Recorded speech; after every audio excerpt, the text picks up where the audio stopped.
Good afternoon, everyone.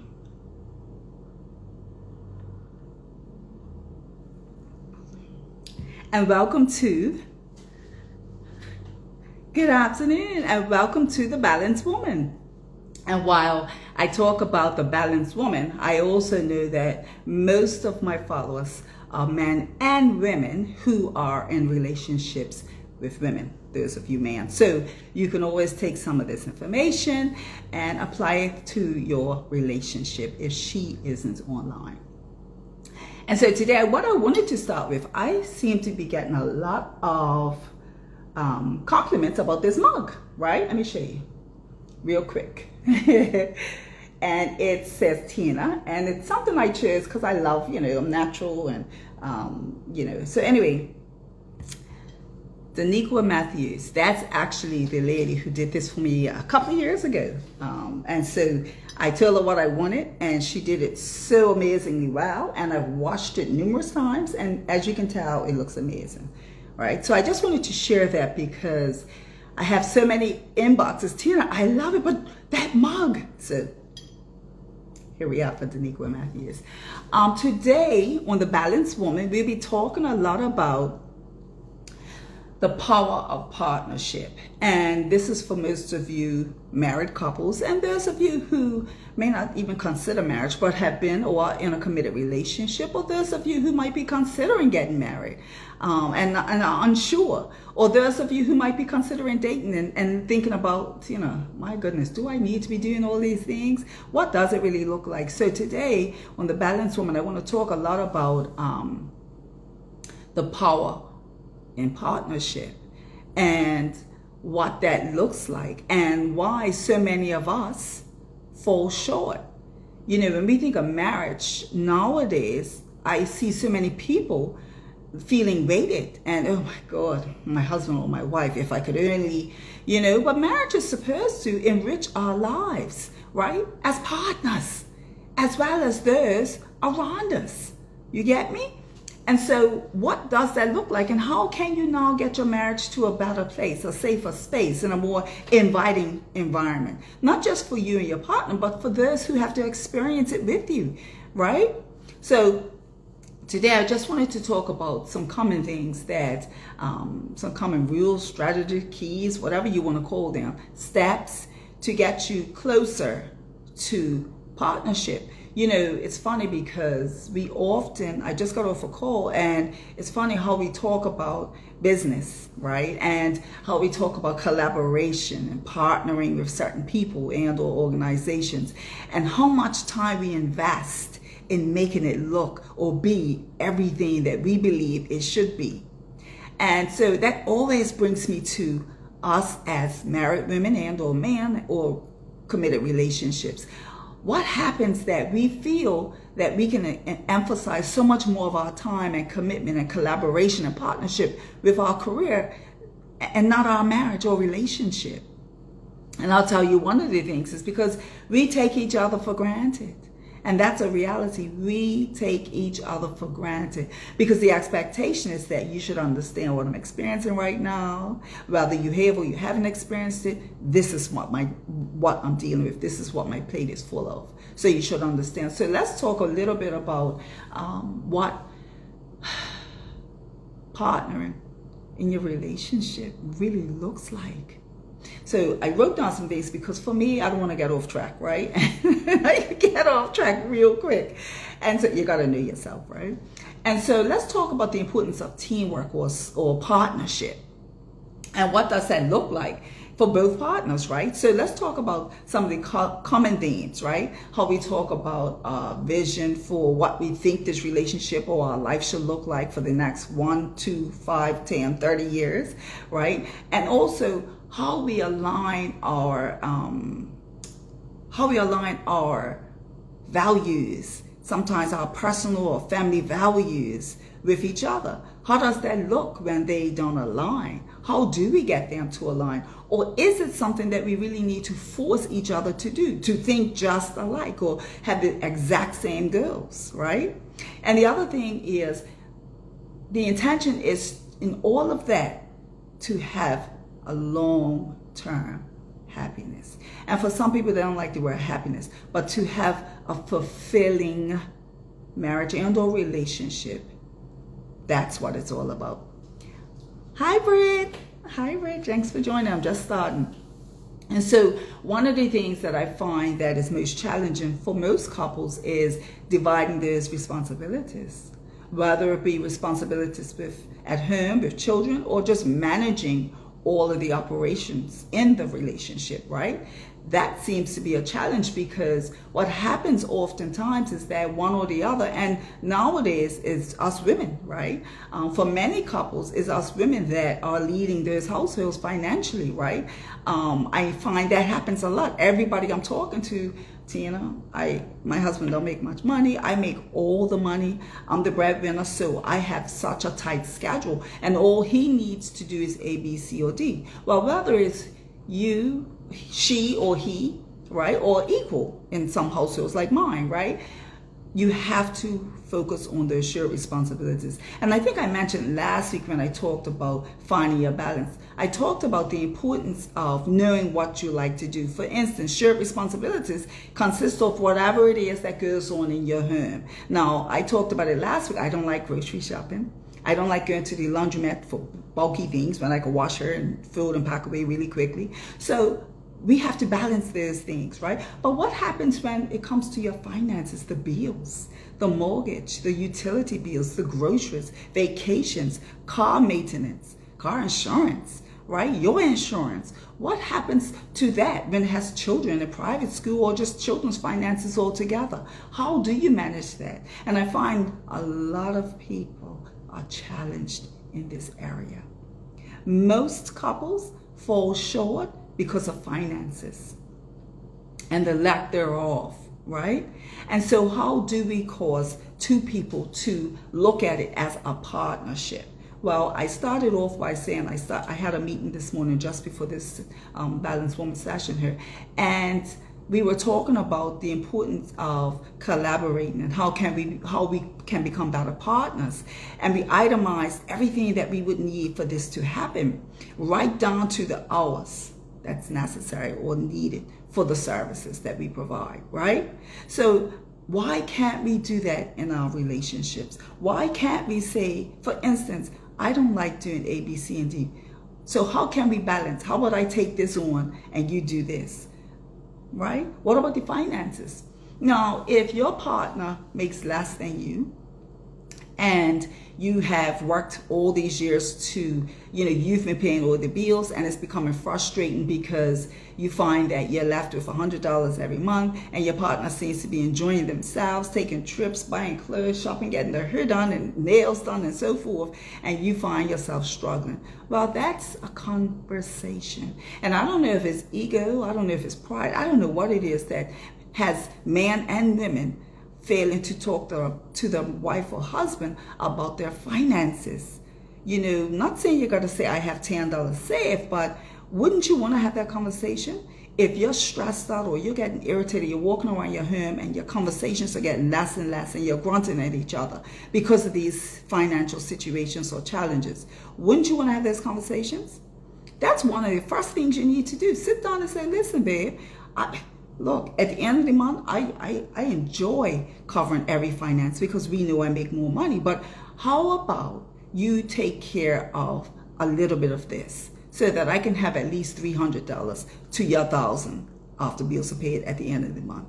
I would like to join the gym. I would like to go to the spa sometime. I would like to go get a haircut. Or I would like to just have $300 sitting in my account extra for next month.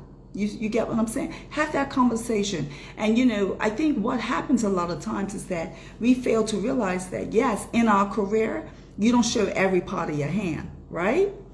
In your marriage, you should be able to show just about every crack and crevices on you. Every bit of you, right? And so have that conversation. And you would find when you have that conversation, one, your shoulders will drop, and two, you'll feel more connected. Because you'll be able to trust that this person that you're married to or in a committed relationship with cares just as much about you as you care about them. Let's talk about, and that also enhances your communication, right? And what a lot of people fail to realize is that when we lack communication in our relationships, we fail. Why? Because just as I mentioned, you are finding yourself financially strapped, and because you're failing to communicate that with your partner, you're feeling frustrated and you're irritated. So this is why it's so important to communicate. Express what's going on. Talk about every little feeling that you have. And the honest truth is, guess what? You're not always going to agree. There are many times you're going to disagree. But that's all a part of communicating as well. It's called conflict, right? But conflict is healthy, extremely healthy, only when it's addressed, right? So let's talk a little bit about support and encouragement. All of this ties in to why it's important to be in partnership in your relationship, right? You know, you're having challenges, and hi Rashida, how you doing? Thanks for joining. You're having challenges in your marriage, financial challenges, or challenges with the children, or challenges with your business, whatever it may be. And your ego wouldn't allow you to express it, right? Or your pride. Now, here goes communication, no communication, right? And so while you're having these challenges, you're also carrying some resentment. You're carrying a lot of resentment because you're looking at your partner, like I said, you're looking at your partner and they look like life's just hunky-dory for them. And the reality is you're struggling. So this is why it's important to communicate. Always communicate your needs. And not always do you have to communicate those things that are uncomfortable. Sometimes you just may want to communicate things that are great. Communicate you need more affection. Communicate, babe, listen, we haven't hugged for a week. Or you haven't given me a kiss. Or when was the last time we spent a day together? You know, that is all a part of communication. And it doesn't have to be at a stage of frustration and irritation. Communication should go on all day, every day. Now, I'm not saying stalk your partner all day, every day, but communication should never stop. If you feel as though you're communicating or your intimacy, which is not always SEX, right? If you feel the intimacy is dropping, you got to have that conversation. You have to communicate, babe. You know, I need a hug today. Or when was the last time we cuddled on the couch? Or took a day off? Or went and had a spa day together? Or just took a walk on the beach? Communicate. Because what that also does prompts opportunities for you to have those conversations, whether they may be difficult or not, right? So it's so important that we recognize the importance of partnership in our marriage and or relationship. Hey, Miss Simons, how you doing? It's so important that we really take advantage of those relationships, our marriage and or committed relationships, right? Because partnership is key. You know, it's really something when, you know, you're not feeling good or you're not feeling yourself and your partner comes in and just hurls you automatically. Why? Because they have watched, they have taken time out to observe and really get to know you. But that isn't because they just saw you at a distance and say, I think it may be. It's because they have communicated, you have communicated your needs along the way. So they can often see when something's not right with you because you often communicate, right? Let's talk about support and encouraging each other, right? This leads to emotional support. So not everything has to be a Debbie Downer situation. Hi, Trace. How you doing, Tracy? Not everything has to be a Debbie Downer situation, right? It can also be opportunities for you to support the other emotionally. You might be having a hard day at work. Your children might be driving you crazy. Your family members might be driving you crazy. Your neighbor, like mine, for some reasons, busting music. I guess the parents are away, so the child, while the mice is away, what is called? The cat's away, the mouse will play. That's what they're doing. So the music's busting downstairs in my house, right? But I say all that to say sometimes we just need that connection. So what do we do? How do we do it, right? When we need that emotional support, we need to communicate it. We need to communicate all of these things. So the importance of supporting and encouraging each other is if you have a business or you're working or whatever it is that, right? I'm sorry, something just happened. If you are, supporting and encouraging each other, if it prompts emotional support. Hi, Mom. You get to know each other a lot better. That saves so much time and arguments and added stress. So if you know you're one that is very busy, right? Communicate that with your partner. If you know your partner is very busy and you're often finding yourself waiting for them to come home or waiting to recognize, hi, I'm here, have that conversation. Just talk about every single thing. Remember, partnership is key. This is all a part of partnering, right? Partnering your feelings. Because most of us, when we get married for life. And guess what? It doesn't always work out that way. And I know I have a lot of clients that say, Tina, I wish I knew all of these things before we divorced. Or I wish I knew all of these things before we were at the lawyer's office saying, I can't take it anymore, right? So partnership also evokes support and encourages emotional support for each other, right? Conflict. Let me talk about the elephant in the room. Conflict. That is really big in every relationship, right? So how do you manage conflict? And when is it the best time to address it? Immediately. And sometimes you may have a conflicting situation that you don't want to cause any heightened tension in the given moment. It could be family, friends, could be at work, it could be the time and situation. You may want to take a time, oh, okay, let's do this a little later. But you must have that conversation around those challenges, right? Take that time to sit off and say, listen, babe, this is how I feel today. This is what makes me feel A, B, C, and D. How does it make you feel? Those are some of the conversations you have to have to avoid conflict, right? And then what happens when you don't agree? What happens when your morals or your values don't align at all in certain situations, right? How do you manage that? Hold on, Rashida. I have issues with being too direct because I want to resolve it quickly, but I'm not sure I handle correctly. You know what? I think that's so many of us. I have issues with being too direct because I want to resolve it quickly, but I'm not sure I handle it correctly. And you know what happens in those instances? That's number one. You know why? Because most of us, we want something handled right away, but are we being fair to our partner? So we are saying everything we want to say. We are saying, hurry up, let's get it over and done with. Stop the ignorance, let's move on. But are we being fair to our partner? And in most instances, we're not.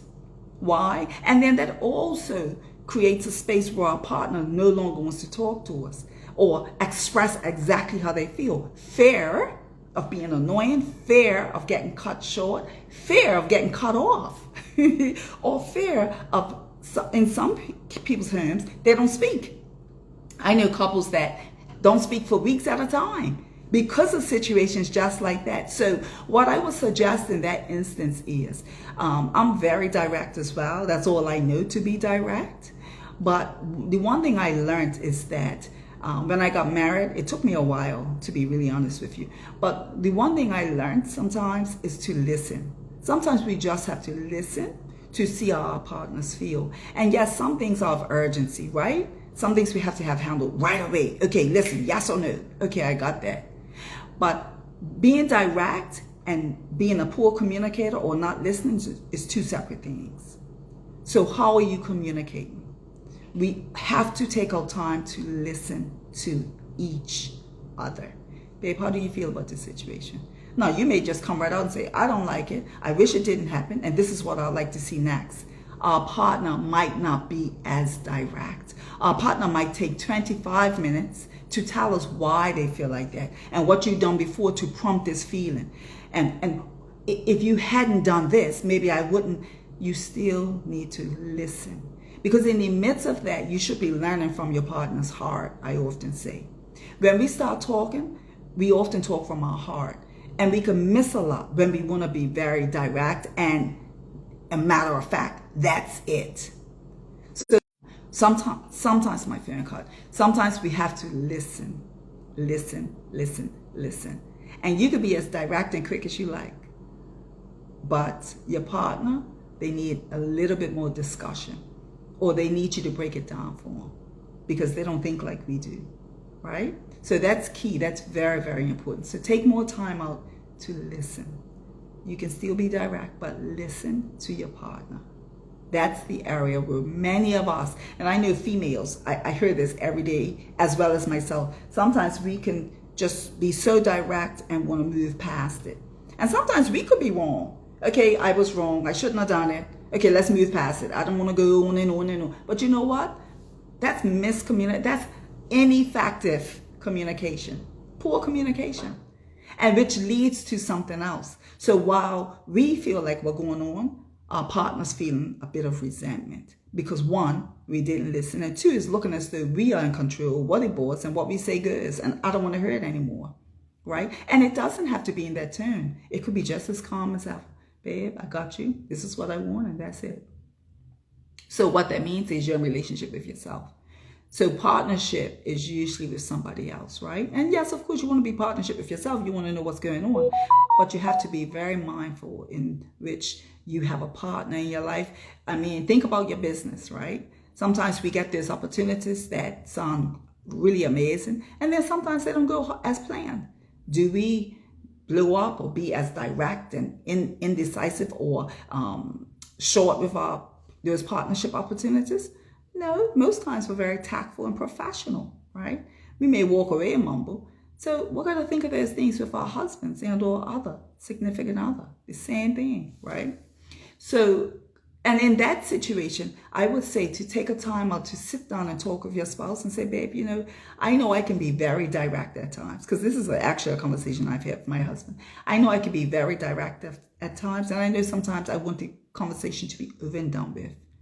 But how did you really feel about that? I need your honest opinion. And I promise I will not butt in until you're finished. I don't care if it's 20 minutes. Don't butt in. Bite your lip.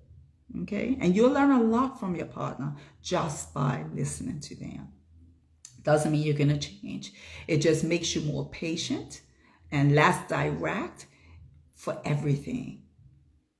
So how do we, and that's all a part, yes, and that's all a part of strengthening our emotional bond, right?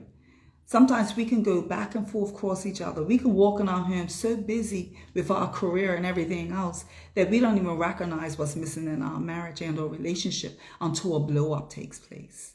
And that's why it's so important, I mentioned earlier, to communicate every single day. Whatever's bothering you, or whatever's going great in your life, or whatever you would like to see change, communicate it. Everything doesn't have to get to a space of a huge argument or a shouting match. It doesn't. But you know what? Even if that happens, that's a great opportunity to find out how can we better work together in this marriage so that things could run smoother. How can we now become safer, feel safer, and trust each other again? Because we lose trust after that, right? How can we better trust each other with our feelings? Sometimes it has nothing to do with an affair of anyone. It's just a matter of we don't trust each other because we don't trust you with our feelings, right? We've become so disconnected in many instances that we don't even know when our partner just needs a hug. We don't even know when they just want to hear us or have us listen to them.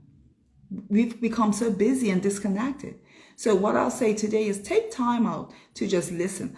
Today I posted a challenge, and the challenge is, for the rest of this week, take 10 minutes per day to sit down and talk about your day with your partner. The good, the bad, the unfortunate, and the ugly. Talk about it, and talk about those things you'd like to see change, or ask your partner their point of view and really listen to it, whether you agree with it or not. That's communicating. You're allowing each other to talk and hear each other's point of view. Right? The other thing I suggest as well is, share some of those responsibilities in the home, right? Just so that each of you can get an idea of what the other has to experience on a day-to-day basis. Sometimes we lose sight and we take each other for granted because our expectation is you're only doing that.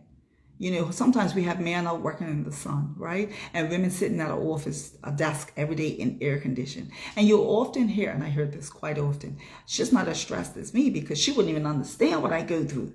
She's sitting in air condition all day, just listening to her iPod while she's working, have her AirPods in. And the reality is it's both stressful situations. She might be in an office with air conditioning, but she might be in a toxic environment. You understand? So having these conversations prompts those conversations around, oh my goodness, babe, I didn't realize you saw it like that, but this is what I'm experiencing, right? Rather blurting out at the end of the month or the week about the stresses that you endure, and you didn't even recognize that I'm so stressed out. Well, did you mention it, right? Because we aren't mind readers. I often say we aren't robots. Nowadays, we have robots coming out that can read our mind, but we aren't those people, right? So take out time to just have that conversation around, honey, what does this look like? The other thing is plan regular date nights. And it doesn't have to be major. It doesn't have to be spending thousands of dollars. All you have to do is make up a little peanut butter and jam sandwich and go sit off on the waterside. Sit off at the park. Sit off on your porch. You understand? Just the simplest little thing. And that's just to connect. And when you're on date night, try not to talk so much about family issues or work. Talk more about what it is that you feel you two experience and what you're like for next year to look like, or an upcoming trip. And if you haven't had a trip, taken a trip for a while due to finances, talk about, babe, look, we need to take a trip next year. Let's see how we can rally up $5 a week and get this trip going, because we need to do some nice stuff. We ain't done things like this for a while. And I miss being with you. I miss us being together in that intimate space. Have those conversations. Those are very important. Date night is very important. Sometimes date night's just in your home. It's just shutting everything down and taking no time for each other. You could be sitting on the same couch, just having that time together, drinking whatever it is, coffee, tea, wine, whatever it is, your preference, your beverage preference, right? The foods, desserts, ice cream, and just take that time to talk to each other. Not just talk, but listen. That's key. And that's hard sometimes when we don't even know how to shut down. Sometimes many of us career women, right? Career-driven women, we are so used to functioning. Gotta go. And even when you're sitting down, something comes to mind. Oh my goodness, let me do this quick. Oh wow. You know, you have to learn to shut it all down. The other thing is, I talked about it earlier, trust and loyalty. You know, when we talk about trust, most women will say, well, I'm not really worried about him. I don't think he's having an affair. And I'm saying to myself, well, if that's the only area you need trust in your marriage and or relationship, there's a big problem, a bigger problem than you think. We need to know that we can trust whatever it is that we rest in our partner's hand. Likewise, they in yours. As direct as I can be, and many of us can be sometimes, we can also push our partners away. Fear of, just having a long conversation about something we don't have time for. But you know what? We have to learn to listen, because they also need to trust that no matter what time of day or night, no matter what we're doing, we always have time for them. We are first partnerships, right? And that's the other thing. Most of us take time out to have these meetings and prepare these contracts for partnerships or collaborations, and we don't take those times for our partner. So I need you today to really consider what partnership looks like in your marriage and or relationship. And most often, it's just a lack of communication. Lack of communication in every aspect of our marriage, whether it be physical, right? The intimacy level, lack of communication, lack of connection, lack of commitment to keeping each other on top of whatever it is we know needs to be, right? Exercise, that's the words I'll use. We also need to make sure that we remain very intimate with each other, right? And no, there are days when we are tired. We are mentally and emotionally and sometimes physically drained. But we're mentally, physically, and emotionally drained because we're committed. We committed that day or this week to our career. So we'll put more commitment to our career than our intimate relationships, our marriages. Those relationships that we said I do and we're committed to making the best fulfilling relationships of our lives. So I just want you to turn it around today. Just turn those things around. Look at my post from this morning with some steps just to help you to turn those things around. Commit first to each other and then face the world. It should be us against the world. And what's happening more so when I find a lot of couples that's ready for divorce, It's been the world against us. And it shouldn't be that way, right? The first form of partnership or teamwork should start at home and then branch out to everybody else. Okay, guys, so today I just wanted to talk a bit about partnership, and I think I ran off a little bit of it, but that's okay. It's all, this is what it's all about. And thank you, Rashida, for asking that question, because there are so many of us who are very direct, but also lack effective communication. And so they are on the same thing, but they can become a greater problem, a huge problem in our marriage if we don't address what's most important, and that's our partner. Likewise, we should be important to our husbands, right? And most times, to be really honest, most times I find for career-driven women, our husbands are so much more connected to us than we are them. And that's not because we don't love them. It's because we are so consumed with having the best partnerships outside of our marriage that we lose sight of what's most important. And that is having direct connection with our partner. Okay, guys, so I'm Tina Laws, your relationship rescue consultant. And I wanted to start this series because I think it's so important that we just talk about life, the things in which we experience as ambitious women, right? And most times we don't know how to balance. And it's not always, like I said before, it's not about balancing everything 50-50. It's about finding a balance that works for you in your marriage. What works for me, what works for my husband, right? And then what works for the world. And so how do we now balance the both without having chaos or chaotic situations at home, and then getting out there, good morning, good afternoon. Oh, absolutely. How many of us do that? And then go home and it's, oh gosh, you again. Oh, what do you want me to do? How many times? That's what most ambitious women do. And so that's something that I know I had to work on, and many of us have to work on. It's our husbands and wives first. It's us against the world. And when you do that, we have a trust and a safe space like no other at home.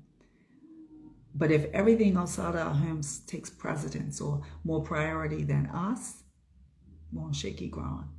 And it would never work. And for many people, you either end up in divorce or living like you're divorced. Think about that. See you next week. Thanks for joining. And if you have any comments or any questions, please feel free to drop them below or inbox me. Or like I said before, send them to my email at tina@tinalawsconsultant.com. And I'll answer them if you like live, or we can handle them privately. Talk soon.